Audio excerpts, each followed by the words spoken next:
കല്യാണം പതിയെ കഴിച്ചാൽ മതി. നമ്മൾ പെട്ടെന്ന് ഓടിപ്പിടിച്ചിട്ട് കല്യാണം കഴിക്കണം എന്നുള്ള നിർബന്ധമില്ല. നല്ലപോലെ പഠിക്കുക, ഒരു വരുമാന മാർഗം സമ്പാദിക്കുക. നമ്മുടെ ജീവിതത്തിൽ എപ്പോഴെങ്കിലും നമുക്ക് പറ്റിയ ഒരാളെ നമ്മൾ കണ്ടുമുട്ടുകയാണെങ്കിൽ സമയം എടുത്തിട്ട് കല്യാണം കഴിക്കുക.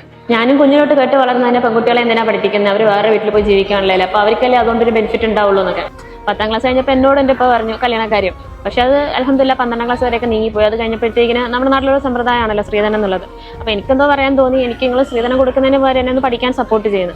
അൽഹംദുലില്ലാ അതുകൊണ്ട് എനിക്കിപ്പം ഒരു തീരുമാനം എടുക്കാനുള്ള ഒരു ധൈര്യമുണ്ട്. ഒരു 20-21 വയസ്സിൽ കല്യാണം കഴിച്ച് പോകുന്നത് തെറ്റാണെന്നല്ല ഞാൻ പറയുന്നത്. അത്രയും സമയം മതി നമുക്കൊരു അത്യാവശ്യ വിദ്യാഭ്യാസവും ഒരു വരുമാന മാർഗവും കണ്ടെത്താൻ വേണ്ടിയിട്ട്. നിങ്ങൾ ആ ഒരു സമയത്ത് നിങ്ങൾക്ക് പറ്റിയ ഒരാളെ കിട്ടുകയാണെങ്കിൽ അവരോടൊപ്പം ഒരുമിച്ച് ഗ്രോ ചെയ്യാന്നുള്ളൊരു നല്ല കാര്യം തന്നെയാണ്. പക്ഷേ ഇപ്പോഴത്തെ കുട്ടികൾ കൂടുതൽ ഒരു 15-16 വയസ്സാകുമ്പോഴത്തേക്കിന് അവരുടെ മനസ്സിൽ മുഴുവൻ കല്യാണത്തിൽ ഇടുന്ന ലെഹങ്ക ഏത്, എൻട്രി സോങ് ഏത്, ഇതൊക്കെ ആയിരിക്കും. എന്നാൽ കല്യാണത്തിന്റെ ഒരു ആർഭാടങ്ങളും അല്ലെങ്കിൽ കുറച്ചങ്ങോട്ട് കഴിഞ്ഞപ്പോഴത്തേക്കിന് എപ്പോഴെങ്കിലും ഒരു താളപ്പിഴവ് ഉണ്ടായാൽ പിന്നെ മുന്നോട്ട് എങ്ങനെ പോകും, അവിടെ എങ്ങനെ തീരുമാനങ്ങൾ എടുക്കും, പ്രതികരിക്കും എന്നുള്ളതിനെ കുറിച്ചൊന്നും ഇവർ ചിന്തിക്കുന്നേ ഇല്ല. ഏതൊക്കെ തന്നെ പ്രതിസന്ധി ഘട്ടങ്ങൾ വന്നാലും നമുക്ക് തീരുമാനം എടുക്കാനുള്ള ഒരു ധൈര്യം നമുക്ക് തരുന്നത് നമുക്കുള്ള ഒരു ബാക്കപ്പാണ്. ഈ പണത്തിന് മുകളിൽ പരുന്നും പറക്കൂല എന്ന് കേട്ടിട്ടില്ലേ?